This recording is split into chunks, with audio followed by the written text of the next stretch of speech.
As conditions on the ground seem to be leading to a large-scale conflict in the region, I sat down with the former head of IDF Strategic Assessment, Brigadier General Assaf Orion, to hear his thoughts on the goals of the war and the wider regional and international fallout. Let's watch. General Assaf Orion, thank you so much, as always, for joining me. Let's first speak about the situation in Gaza, a constant war, 81 days today. Israel has put two major goals, one to defeat Hamas, the second one to release the hostages. Are they achievable? How should Israel get there? Israel is now waging a long campaign because the war goals of eradicating Hamas, actually removing the military threat from Gaza against Israel, is an ambitious one, and it will need a very long campaign whose first phases we've witnessed. We've seen the air campaign and then land combined maneuver, and we're seeing that playing out both in the northern part of the Strip and now in the southern and central part of the Strip. And Hamas is being degraded, but its final defeat will take a lot of time, and also must include some kind of emergence of competition, alternative, something to hold the land there, to take care of the population, to provide law and order, etc., etc. And the hostages will probably be freed in a combination of some of them perhaps operationally, like rescue operations, but most probably by some kind of a deal. There are a lot of tensions between, let's say, serving a fatal blow to the Hamas leadership and at the same time negotiating release terms and conditions with the same leadership. So our own command will need to console those two competing and seemingly complementary goals. One additional thing that Israel has to do, and we hear voices within Israel saying that Israel has to do it, and obviously the US is very much involved in it, is the day after. What should be in the day after? How should we reach there? We hear the administration in Washington pushing Israel forward to get at least to start thinking about it. We see Israel more reluctant in doing so. The day after, I think it's a bit of a problematic term, because the day after what? The day after Hamas, we understand that it's a long degradation and then final defeat. So at which point do you cut and say, are we there yet? The day after the intensive phase of military operations, but immediately afterwards we are probably expecting lower level of intensity operations, but they are still significant.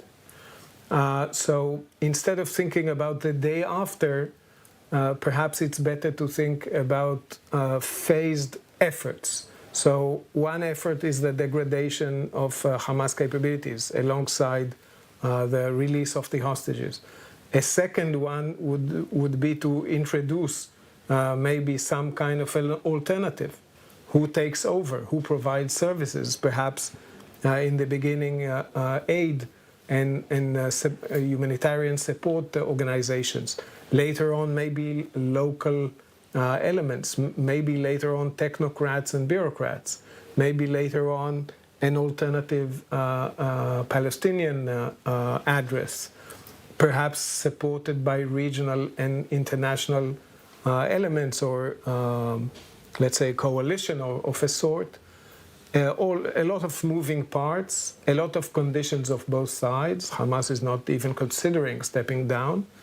The region is weighing whether it's time to step in or not.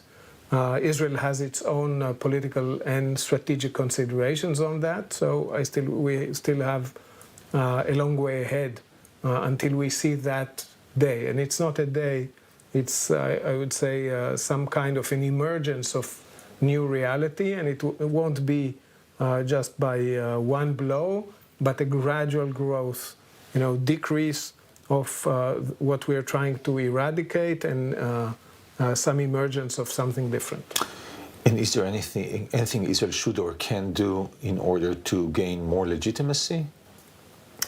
Israel is fighting an uphill struggle on legitimacy. It depends who you ask. We enjoy quite a serious support on our war goal. Like eradicating Hamas is quite a wide-based consensus, at least in the West. First and foremost Washington, but also other Western powers. And also regionally, although the regimes are more hesitant to show it in public because their publics are on a different position in this. On the ways and means, on how we fight, on what the level of civilian casualties that tag along with the war effort of eradicating Hamas and degrading its military power, that is where we face steeper conditions.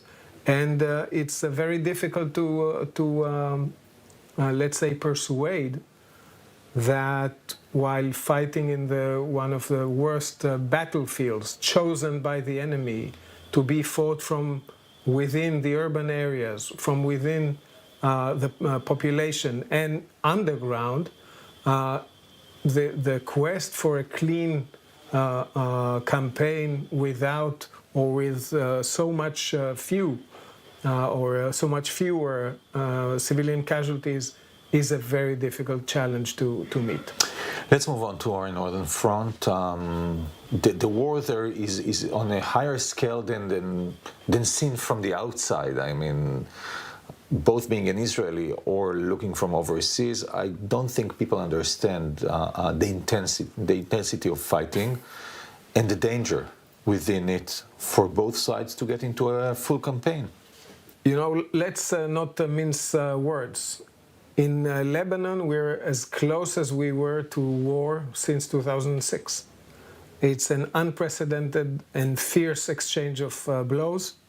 The violence began by Hezbollah initiative, wanting to show solidarity with Hamas and also presuming to pin down IDF resources to the northern front in order not to allow us to focus on Gaza. But this has devolved into a daily exchange of fire strikes. We are seeing between 4 and 12 incidents in which Hezbollah attacks Israel daily. We see several strikes a day by Israel. Hezbollah is counting more than 120 fatalities of its own. We believe something like 20 or 30 more Palestinians and 20 or a bit more civilians from the Lebanese side. Both populations are not at home. Our border communities and Lebanon's southern, mostly Shiite villages. And we actually see a very fierce exchange of fire with a lot of targets hit. Even today, we saw injured soldiers when Hezbollah attacked a church in Israeli territory. So we are like walking on the razor blade and trying to not to fall into war. But at the same time, we need to understand the following. Israel of October 8th is not the same as of October 6th. So what you hear from our leadership and our public, we cannot go back to the previous status quo ante.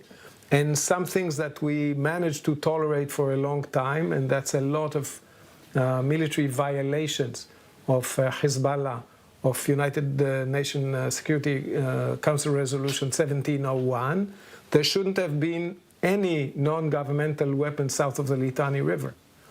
And a full embargo on Hezbollah weaponry. Yes. But we know that this regime has failed for many reasons, and we now see this arsenal being discharged on Israel.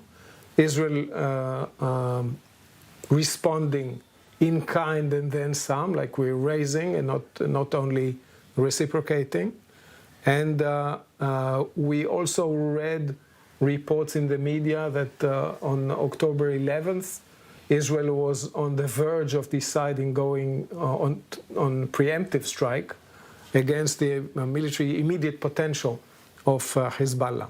So we're, I think, now looking at one hand some diplomatic moves trying to mitigate the tensions, go back to quiet, but this is not expected to happen before Gaza calms down.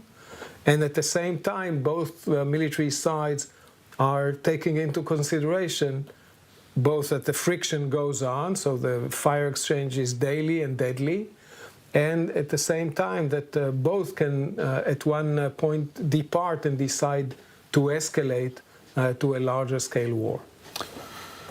But why should Israel rely or trust a new diplomatic deal after what you've said about the 1701, knowing the arena, knowing Hezbollah, knowing the Lebanese infrastructure, which is very fragile, and taking into consideration what you've said, Israel of the 8th of October is not Israel of the 6th, meaning that we've seen what happened in Gaza. We don't want a repeat in Lebanon. So why should we trust something which is not, at the end of the day,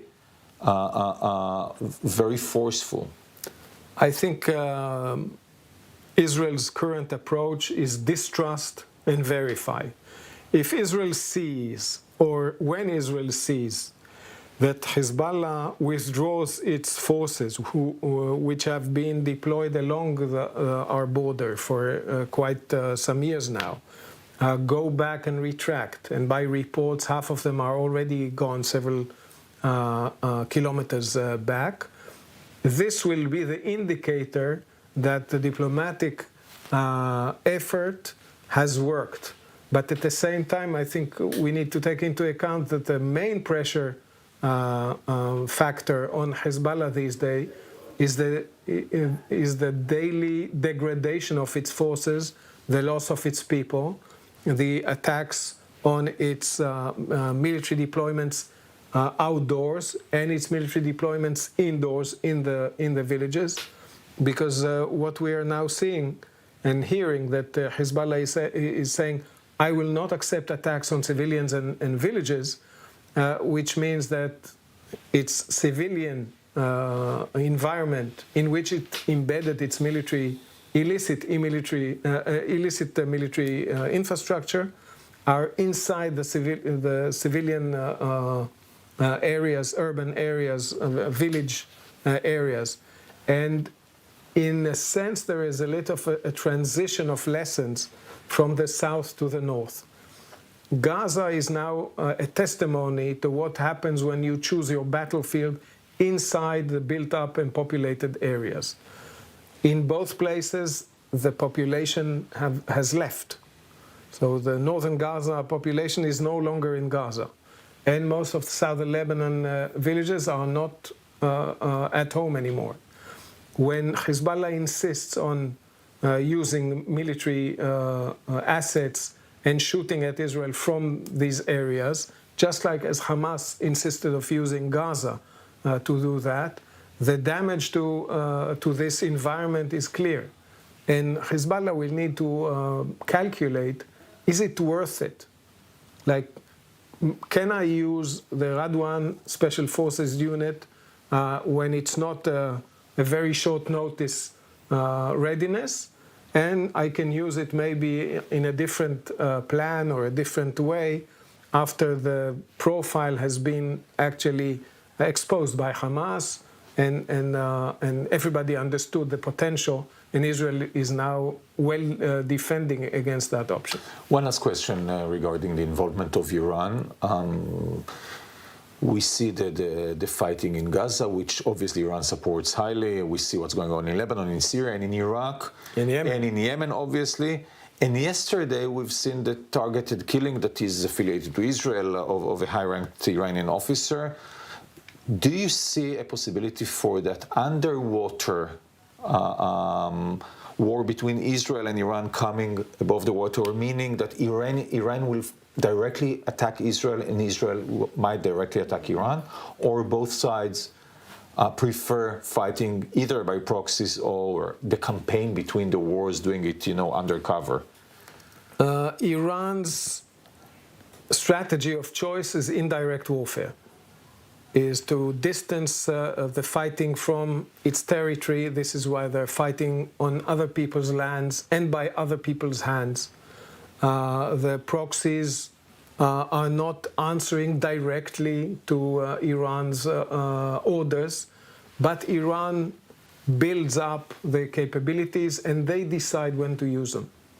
But it's very evident that neither the Houthis in Yemen, nor Hezbollah, nor Hamas, nor the Iraqi militias, or any of those, or in Syria, would have been possible without the direct support of Iran's military industries, arming, financing, training, educating, guiding, and so on and so forth. So when you take the war to Iran's land or to Iran's hands, you change the calculus. I don't think they will sit idly. They will look for retribution. It can be in Israel, it can be elsewhere, it can be in a terror attack or in other way. Maybe even the attack on the ship near Indian waters was something about that, which shows you that sometimes Iran chooses to go direct and kinetic. But at the same time, the major or the top preference of Iran is to go indirectly, use others, go in a deniable way, and try to keep war off its territory. Israel also has a lot of reasons not to go direct, kinetic, and above board. And I think there is still a space of exchanging blows under the waves, but very evidently signaling that Iran cannot stay, unscathed after it's leashed all its hounds against Israel. Assaf Orion, thanks as always. Thank you much.